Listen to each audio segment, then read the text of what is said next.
Ô, Bob, como é que você chegou a essa tensão, assim? O que aconteceu? O clima esquentou várias vezes, Reinaldo, não só nesse momento que você mostrou no editorial. Weingarten fugiu de várias questões, sempre protegendo o presidente Jair Bolsonaro. Ao ser indagado, por exemplo, sobre o que achava da postura do presidente na pandemia, o ex-chefe da SECOM chegou a afirmar o seguinte: pergunta para ele, irritando, claro, os demais senadores. A sessão ficou tensa, senador Renan ameaçou pedir a prisão, como você disse, e diante desse comportamento de Weingarten, o presidente da CPI, Omar Aziz, passou um recado duro para ele, deu uma bronca. Vamos de vídeo? Vamos, põe aí. E aí ele está aqui, tangenciando sobre as perguntas, depois a gente toma uma medida mais radical, e aí vão dizer que nós somos isso e aquilo. Por favor, não menospreze a nossa inteligência, ninguém é imbecil aqui. Não faça isso com a gente. Se ele mentiu, ele terá desprestigiado e mentido ao Congresso Nacional, o que é um péssimo exemplo. Eu queria dizer e veja só, e aí, teve um problema, aí a gente já vai direto pro áudio, vou resumir aqui. O Weingarten disse que não teria acusado a incompetência, respondendo uma senadora, a senadora Elisiane Gama, que não teria acusado a incompetência do Ministério da Saúde. Aí a Veja tornou público o áudio da entrevista, né? Porque senão fica parecendo que a revista forçou a mão. Tornou público o áudio da entrevista. Que, aliás, houve ali, não põe o áudio, não queria... Mas por que não colocar o áudio que é público?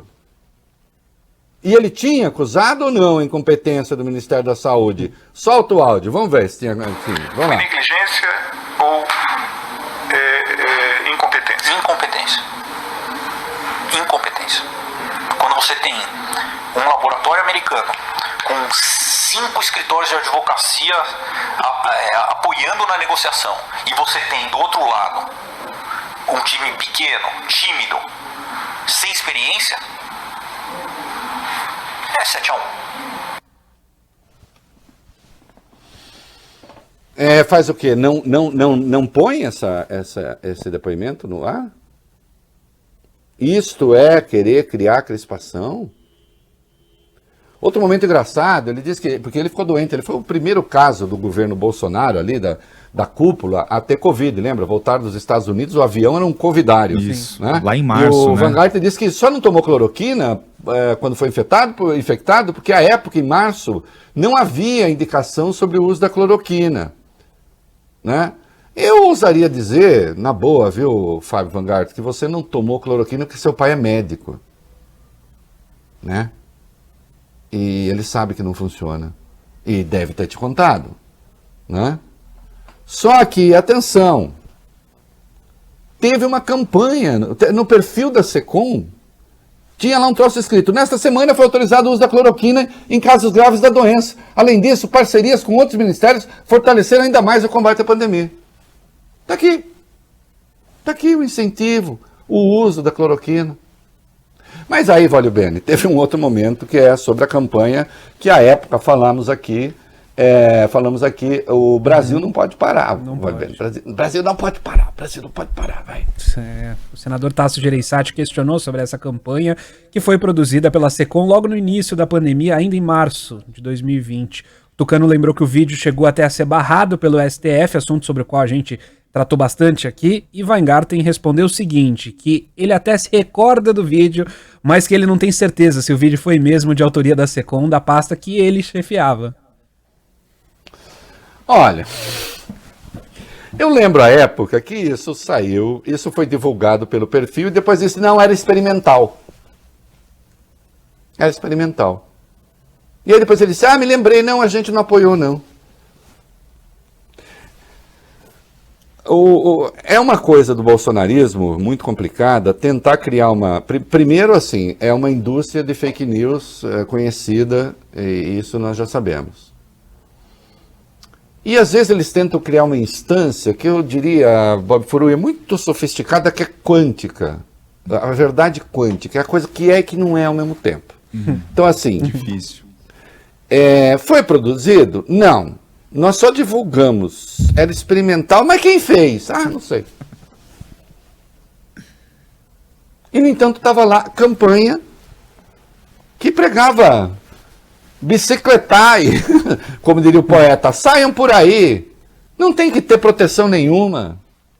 E nós estamos com quase caminhando para os 430 mil mortos, com o que houve de proteção até agora. Não é? Agora, o problema é o seguinte, né?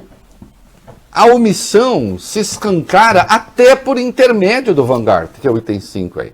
Até por intermédio dele se escancara a omissão. Por que eu estou falando isso? Vamos lá. Apesar de proteger o presidente a todo momento no depoimento, Reinaldo, o ex-secretário de comunicação levou à CPI uma carta que mostra que sim, o governo foi incompetente e não priorizou as vacinas lá atrás. É um documento da Pfizer oferecendo vacinas ao Brasil no meio do ano passado.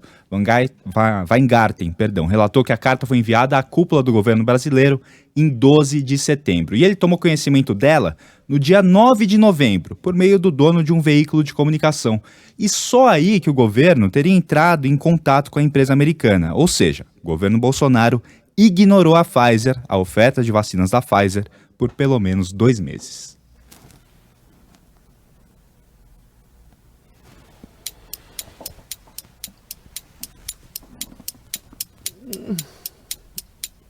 Aí, assim, vê se não tem má vontade. Não, vai falar o quê? Falar o quê? E ele próprio, na entrevista, disse que tinha tido contato com as pessoas e tal, da empresa.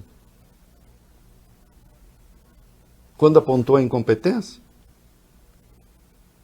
Tá aí.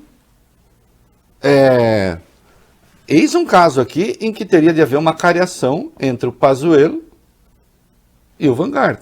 Só que o Pazuello, tudo indica, nós vamos tratar disso ainda hoje, vai tentar ficar em silêncio na CPI.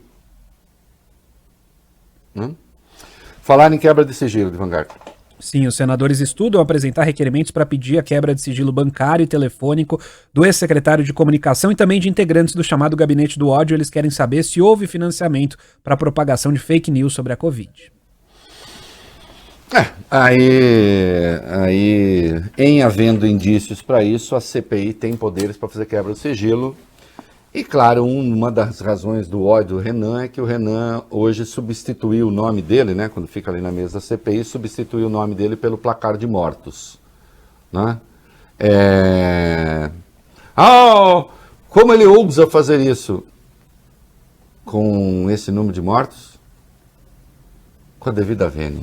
Você não precisa nem gostar do Renan, mas isso não é ousadia. É quase uma obrigação.